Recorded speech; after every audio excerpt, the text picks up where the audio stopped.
How to resolve eSIM no service issue on iPhone. To fix this eSIM problem, this video is for you. The first step you should follow is simply open your control center from the top and open your airplane mode for 20 seconds and then turn it back off. Once you do this, check if your problem has been solved or not. If your problem is still there, then you have to reboot your device. To reboot your device, simply press the volume up button, then volume down button, and then keep pressing the side button until you see black screen with Apple logo.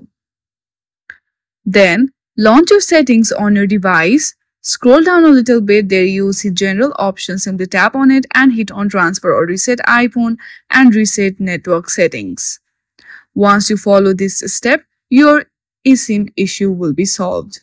I hope you like this video. If you like this video, then please do not forget to like and subscribe to our channel. Thank you for watching.